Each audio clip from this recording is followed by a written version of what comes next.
Hi everyone. Menstrual hygiene बहुत important है आजकल की लाइफ में। आजकल की लाइफ में इसलिए क्योंकि हम लोग सब हसल बसल लाइफ में है। Every lady is working. कोई भी अभी सीडेंट्री लाइफस्टाइल वाली लेडी मैंने देखी नहीं है। जितनी भी लेडीज है या तो वो घर में भी खूब सारा काम कर रही हैं, बाहर भी जा रही हैं, जनरली ज़्यादातर वर्किंग है। इवन जो यंग गर्ल्स आती हैं, अभी एक तो जीन्स का ज़माना आ गया है, सारे लोग टाइट टाइट कपड़े पहनते हैं, पहले वाले कपड़े आजकल पहनते नहीं है। तो इन सब टाइट सब कपड़ों की वजह से और हसल बसल लाइफ की वजह से, शेड्यूल की वजह से जो चेंजेस आ रहे हैं फीमेल्स के अंदर वो बहुत ज़रूरी हैं। और लोग इतने अवेयर हो चुके हैं, मेंस्ट्रुअल कप के बारे में पूछते हैं, टैम्पून्स के बारे में पूछते हैं, मेंस्ट्रुअल हाइजीन के बारे में पूछते हैं, सैनिटरी पैड्स कौन से यूज़ करने हैं, कैसे प्राइवेट पार्ट्स के बाल साफ़ करने हैं, कैसे आपको वॉश करना है, किस तरह से वॉश करना है, तरह तरह के सेंटेड परफ्यूम्स और पता नहीं क्या क्या मार्केट में आ चुका है। मतलब market is flooded with female products, scented products हो गए, ये हो गया वो हो गया। तो आपको जब तक डॉक्टर नहीं बताएगा आपको क्या पता चलेगा, ठीक है। तो इस तरह के मेरे वीडियोस पहले भी आ चुके हैं, बट मैंने मेंस्ट्रुअल हाइजीन को अलग से नहीं डिस्कस करा है। मैंने आपको क्रीम्स बताई हैं। अभी पिछले कुछ वीडियोस में मैंने नमिया की क्रीम बताई थी आपको, जो कि प्राइवेट पार्ट्स के बाल निकालने के लिए बहुत अच्छी है। 3 मिनट के अंदर रिजल्ट आता है, कोई ब्लैकनिंग नहीं होती, कोई रैशेज नहीं होते, कोई स्मेल नहीं आती।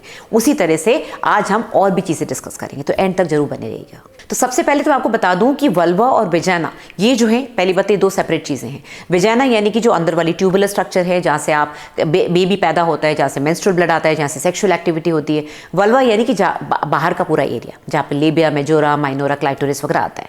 तो वल्वा को तो आपको प्रॉपरली क्लीन करना है कि वल्वा बाहर की स्किन है, जैसे आप बाकी बॉडी पार्ट्स को धोते हैं इसी तरह से वल्वा को धोना है।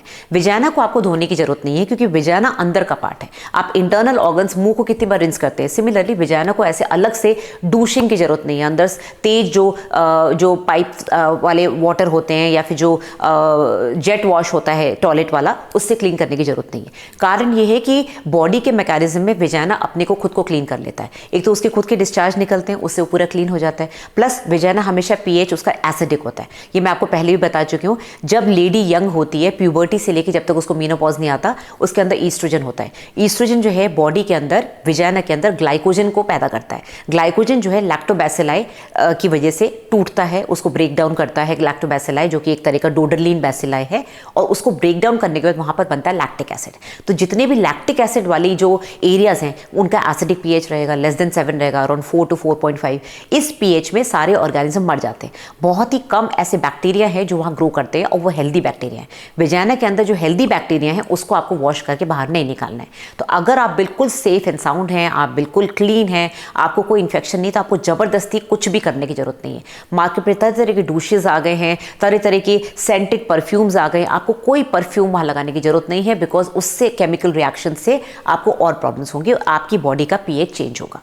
मेंस्ट्रुअल ब्लड यानी कि पीरियड्स के बाद जब आपका मेंस्ट्रुअल ब्लड वेजाना से आता है, तो आपका पीएच कुछ दिनों के लिए एसिडिक की जगह अल्कलाइन हो जाता है, क्योंकि ब्लड अल्कलाइन होता है। तो उस समय आपको इन्फेक्शन होने के चांसेस ज़्यादा होते हैं। प्लस मेंस्ट्रुअल ब्लड जब निकलता है तो उस समय सब कुछ डायलेट हो जाता है। तो कई बार जो अंदर सोने वाले ऑर्गेनिज्म जो अंदर सो रहे थे, वो कभी कभी बाहर आके इन्फेक्शन पैदा करते हैं। कभी कभी आपके कपड़ों की वजह से, आपकी टाइट क्लोथिंग्स की वजह से, पैंटीज की वजह से, सैनिटरी पैड्स की वजह से लोकल इन्फेक्शन हो जाता है या फिर पीएच चेंज हो जाता है। तो आपको बहुत ध्यान रखना है। ये वाला एरिया क्योंकि हमेशा कवर्ड रहता है, ऊपर से यहाँ पर बहुत सारी सेबेशियस ग्लैंड्स हैं जो कि टिपिकल एक सिक्रीशन पैदा करते हैं, जिसमें एक टिपिकल ओडर होता है। और ये बेसिकली भगवान ने बनाया है, बिकॉज ये जेनेटल ऑर्गन है, ठीक है, सेक्सुअल ऑर्गन है। तो यहाँ पर जो भी सिक्रीशंस होते हैं वो उसको एक टिपिकल ओडर देते हैं। और क्योंकि वहाँ पसीना और हॉट एंड ह्यूमिड टेम्परेचर में, इस तरह के वेदर में बहुत ज़्यादा प्रॉब्लम्स होती हैं, प्लस बाल भी बहुत थिक होते हैं, इस वजह से इसका ध्यान रखना बहुत ज़रूरी है।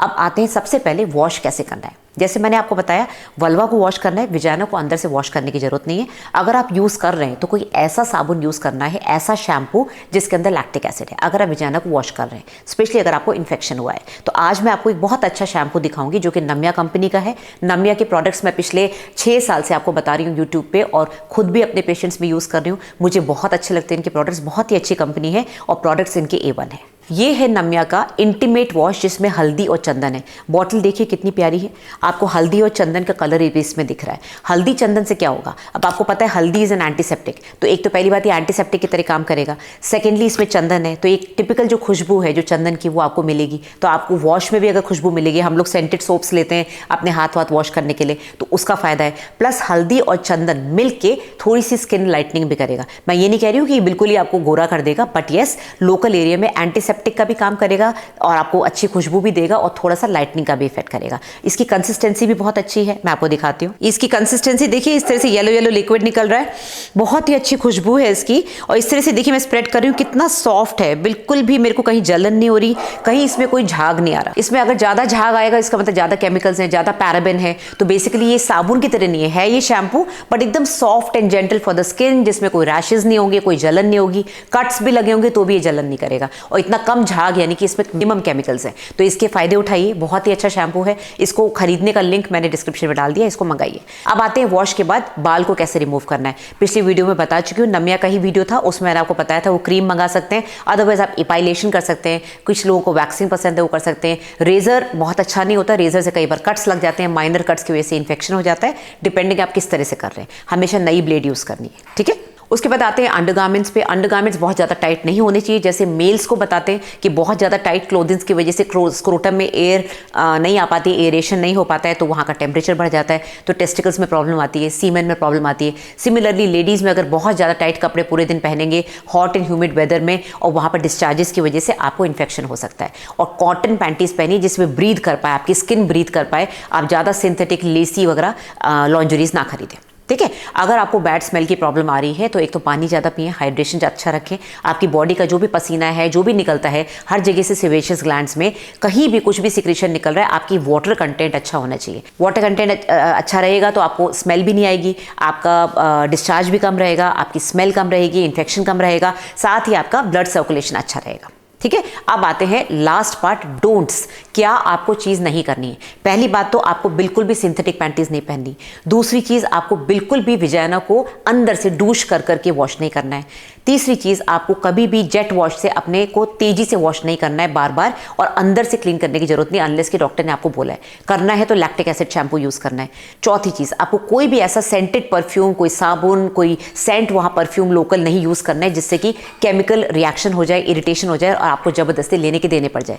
ये सारी चीज़ें आपकी जो ऊपर वाली स्किन है, वल्वा, जो कि बॉडी, सारी बॉडी स्ट्रक्चर से सबसे ज़्यादा थिक स्किन होती है, सबसे ज़्यादा थिक बाल होते हैं, अगर वहाँ पर आप ये सब लगाएंगे तो ड्राइनेस की वजह से आपको एक्जिमा हो सकता है और आपको सोरियासिस हो सकता है। ये दो तरह की स्किन प्रॉब्लम्स हैं जो कि वल्वा में अक्सर देखी गई हैं। बहुत से लोग गरम गरम पानी से नहाते हैं। बहुत गर्म पानी आपकी स्किन के लिए अच्छा नहीं है, चाहे वो चेहरे की स्किन हो, चाहे वो आपके बाल हो, चाहे वो आपका प्राइवेट पार्ट्स हो, तो बहुत गर्म पानी इज़ नॉट गुड। देन बहुत से लोग वाइप्स यूज़ करते हैं, जो अल्कोहल वाले वाइप्स होते हैं, सेंटेड वाइप्स होते हैं, जब कई बार आप फेस पे या बच्चों के प्राइवेट पार्ट्स क्लीन करने के लिए, उनके पॉटी वॉटी क्लीन करने के लिए यूज़ करते हैं। उसको भी आप विजाइना के आसपास अवॉइड करिए, क्योंकि उसके अंदर ज़बरदस्ती के परफ्यूम्स होते हैं, वो आपकी स्किन को और आपकी विजाइना को डैमेज करेंगे। Last but not the least, गर्मी में टैल्कम पाउडर लगाने की जो आदत है उसको थोड़ा कम करें। आर्मपिट्स पे, प्राइवेट एरियाज में, क्योंकि वो दबे हुए रहते हैं, वहाँ पर पसीना आता है, तो लोग कई बार उसको सुखाने के लिए टैल्कम पाउडर लगाते हैं। टैल्कम पाउडर में लेड होता है जिससे स्किन भी डार्क होती है, साथ में उसमें कुछ ऐसे केमिकल्स होते हैं, पैराबेन वगैरह होता है, जो कि आपके एरिया में इन्फेक्शन कर सकते हैं और आपकी स्किन को ड्राई करके इन्फेक्शन को इन्वाइट कर सकते हैं। सो आई होप आपको वीडियो पसंद आए हो, काफ़ी नॉलेजेबल वीडियो था। इसको लाइक एंड शेयर करिए, चैनल को सब्सक्राइब नहीं करा हो तो जरूर करिए, और मेरे को मेरे सोशल मीडिया प्लेटफॉर्म्स पे फॉलो करिए। अगर आपको मेरे से कंसल्ट करना है ऑनलाइन, इंडिया में बैठे बैठे कहीं भी या इंडिया से बाहर भी, तो आपको व्हाट्सएप करना है, इस नंबर पे कॉल नहीं करना है, या फिर मेरी वेबसाइट पे जाइए www.drsonalpariha.com, ठीक है। इस पे जाके आप कंसल्टेशन वाले बटन पे क्लिक करके पेमेंट करके मेरे से कंसल्टेशन ले सकते हैं। Thank you very much.